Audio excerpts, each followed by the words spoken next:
नमस्ते। चलिए आज फिजिक्स के तीन सबसे इंपॉर्टेंट कॉन्सेप्ट्स वर्क, एनर्जी और पावर को एक नए और बिल्कुल आसान अंदाज में समझते हैं। तो चलिए एक सिंपल से सवाल से शुरू करते हैं। मान लीजिए कोई दिन भर बैठकर पढ़ाई कर रहा है, एग्जाम्स की तैयारी, बहुत मेहनत, बहुत दिमाग लग रहा है, पर क्या फिजिक्स के हिसाब से ये वर्क है? शायद नहीं। और बस यहीं से आम जिंदगी और फिजिक्स की दुनिया में एक बहुत बड़ा फर्क सामने आता है। आज हम क्या क्या कवर करने वाले हैं? पहले हम समझेंगे कि फिजिक्स में वर्क का असली मतलब क्या है। फिर इसका मोशन की एनर्जी यानी काइनेटिक एनर्जी से क्या कनेक्शन है, ये देखेंगे। उसके बाद स्टोर्ड एनर्जी यानी पोटेंशियल एनर्जी के कॉन्सेप्ट को एक्सप्लोर करेंगे। फिर इन सब को जोड़कर एनर्जी कंजर्वेशन के अल्टीमेट रूल को समझेंगे। और आखिर में बात करेंगे काम की रफ्तार की यानी पावर। तो शुरू करते हैं हमारे पहले सेक्शन से। देखिए, फिजिक्स में ना हर शब्द का एक बहुत ही स्पेसिफिक, एकदम क्लियर मतलब होता है। तो आइए वर्क को उसकी असली डेफिनेशन से जानते हैं। देखिए, रोजमर्रा की जिंदगी में तो एग्जाम के लिए पढ़ना, टेंशन लेना या किसी भारी चीज को बस पकड़कर खड़े रहना भी काम है। लेकिन फिजिक्स कहती है, वेट अ मिनट, मेरे लिए वर्क तभी होगा जब दो चीजें होंगी, एक फोर्स और उस फोर्स की वजह से एक डिस्प्लेसमेंट। मतलब कोई चीज अपनी जगह से हिलनी चाहिए, सिर्फ फोर्स लगाने से काम नहीं चलता। अब इसका एक आसान सा फॉर्मूला है, W = FD cos theta. F मतलब फोर्स, D हो गया डिस्प्लेसमेंट, और ये जो cos थीटा है ना, ये फोर्स और डिस्प्लेसमेंट के बीच का एंगल है। पर यहाँ एक छोटा सा कैच है, ये D कोई आम डिस्प्लेसमेंट नहीं है, ये उस पॉइंट का डिस्प्लेसमेंट है जहां फोर्स एक्चुअली लग रहा है। ये डिटेल बहुत इंपॉर्टेंट है। और इसी एंगल थीटा के बेस पर वर्क तीन तरह का हो सकता है। पहला, पॉजिटिव वर्क, मतलब फोर्स मोशन को सपोर्ट कर रहा है, उसी दिशा में धक्का दे रहा है।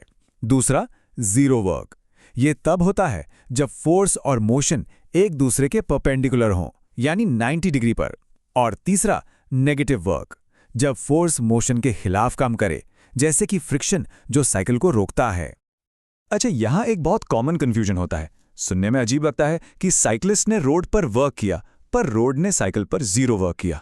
ऐसा कैसे? देखिए, साइकिलिस्ट जब पेडल मारता है तो फोर्स लगाता है, पर क्या रोड अपनी जगह से हिलती है? नहीं, डिस्प्लेसमेंट जीरो, इसलिए साइकिल का work on the road zero हुआ। असली खेल तो यह है कि न्यूटन के थर्ड लॉ के हिसाब से रोड भी साइकिल पर एक फोर्स लगाती है, फ्रिक्शन, जो साइकिल को स्लो करती है। इसका मतलब रोड ने साइकिल पर नेगेटिव वर्क किया। ठीक है, तो अब वर्क का फंडा क्लियर है। अब आगे बढ़ते हैं और देखते हैं कि इसका मोशन से जुड़ी एनर्जी यानी काइनेटिक एनर्जी से क्या लेना देना है।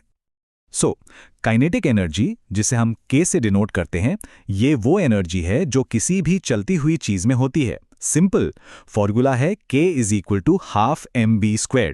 यहां m मास है और v उसकी वेलोसिटी या स्पीड। और याद रखिएगा, ये एक स्केलर क्वांटिटी है, इसकी कोई डायरेक्शन नहीं होती। और अब आती है एक सुपर पावरफुल चीज, द वर्क एनर्जी थ्योरम। इसको आप मैकेनिक्स का ब्रह्मास्त्र समझ सकते हैं। ये थ्योरम कहता है कि किसी भी ऑब्जेक्ट पर किया गया टोटल वर्क यानी W नेट उसकी काइनेटिक एनर्जी में आए चेंज के बराबर होता है। मतलब final kinetic energy minus initial kinetic energy. इसको एक एग्जाम्पल से समझते हैं, बिल्कुल क्लियर हो जाएगा। सोचो एक बुलेट है जिसकी शुरुआती काइनेटिक एनर्जी है 1000 जूल्स। वो एक प्लाईवुड के टुकड़े से टकराती है। अब प्लाईवुड क्या करेगा? वो बुलेट पर नेगेटिव वर्क करेगा, उसको रोकने की कोशिश करेगा। मान लो उसने -900 जूल्स का वर्क किया, तो बुलेट की फाइनल काइनेटिक एनर्जी कितनी बची? सिर्फ 100 जूल्स। और इसीलिए उसकी स्पीड भी कम हो गई। देखा, वर्क ने सीधा सीधा एनर्जी को बदल दिया। अभी तक हमने मूविंग ऑब्जेक्ट्स की एनर्जी की बात की, पर क्या एनर्जी को स्टोर भी किया जा सकता है? बिल्कुल, और यही है हमारा अगला सेक्शन, पोटेंशियल एनर्जी का कॉन्सेप्ट यानी स्टोर्ड एनर्जी। NCERT की किताब में बहुत खूबसूरती से लिखा है, पोटेंशियल एनर्जी से स्टोर्ड एनर्जी का ख्याल आता है। इसका सबसे अच्छा एग्जाम्पल है एक खींचा हुआ धनुष। जब आप डोरी को खींचते हैं तो आपकी मेहनत उस डोरी में पोटेंशियल एनर्जी की तरह स्टोर हो जाती है, और जैसे ही आप उसे छोड़ते हैं, वही पोटेंशियल एनर्जी तीर को काइनेटिक एनर्जी देकर आगे भेज देती है। अच्छा, एक बात समझनी जरूरी है, ये जो स्टोर्ड एनर्जी का कॉन्सेप्ट है ना, ये हर फोर्स के साथ काम नहीं करता। यहां आते हैं हमारे दो किरदार। एक तरफ है हीरोज, कंजर्वेटिव फोर्सेस जैसे ग्रेविटी या स्प्रिंग फोर्स, इनका काम है आपकी मेहनत को, आपकी एनर्जी को पोटेंशियल एनर्जी के फॉर्म में स्टोर करना। और दूसरी तरफ है विलेंस यानी नॉन कंजर्वेटिव फोर्सेस जैसे फ्रिक्शन या एयर रेजिस्टेंस। ये क्या करते हैं? ये आपकी एनर्जी को बस वेस्ट कर देते हैं, हीट में, साउंड में डिसिपेट कर देते हैं। तो अब हमने काइनेटिक और पोटेंशियल दोनों तरह की एनर्जी को समझ लिया है। अब इन दोनों को मिलाकर हम आते हैं फिजिक्स के शायद सबसे बड़े नियम पर, सेक्शन 4, एनर्जी कंजर्वेशन।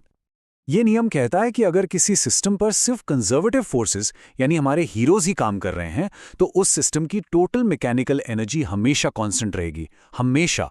मतलब काइनेटिक एनर्जी और पोटेंशियल एनर्जी का टोटल जोड़ कभी नहीं बदलेगा। बस एनर्जी एक फॉर्म से दूसरे में कन्वर्ट होती रहेगी, लेकिन गायब नहीं होगी। इसका सबसे क्लासिक एग्जाम्पल है एक ऊपर से गिरती हुई बॉल।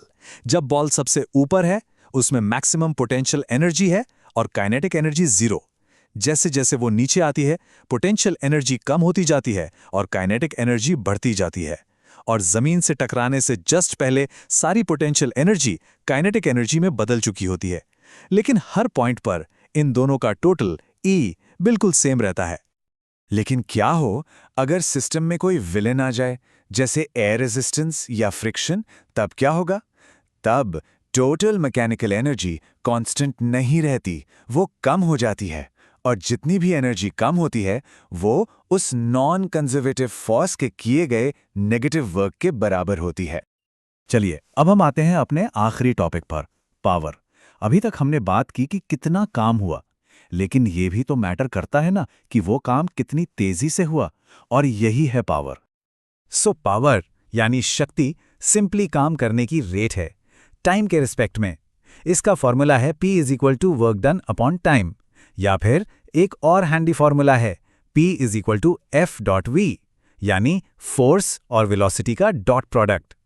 पावर हमें बताता है कि एनर्जी कितनी जल्दी एक जगह से दूसरी जगह ट्रांसफर हो रही है। पावर की स्टैंडर्ड यूनिट वॉट है, लेकिन आपने हॉर्स पावर या HP भी जरूर सुना होगा, स्पेशली गाड़ियों और इंजन्स के कॉन्टेक्स्ट में। तो एक हॉर्स पावर में लगभग 746 वॉट्स होते हैं। तो इस पूरी चर्चा से हम क्या सीखें? Let's quickly recap. 1. फिजिक्स में वर्क के लिए फोर्स और डिस्प्लेसमेंट दोनों चाहिए। 2. Work energy theorem problem solve करने का एक जबरदस्त टूल है। 3. कंजर्वेटिव फोर्सेस एनर्जी को पोटेंशियल एनर्जी बनाकर सेव करते हैं। 4. अगर सिर्फ यही फोर्सेस काम कर रहे हैं तो टोटल एनर्जी हमेशा कंजर्व्ड रहती है। और 5. पावर काम करने की स्पीड है।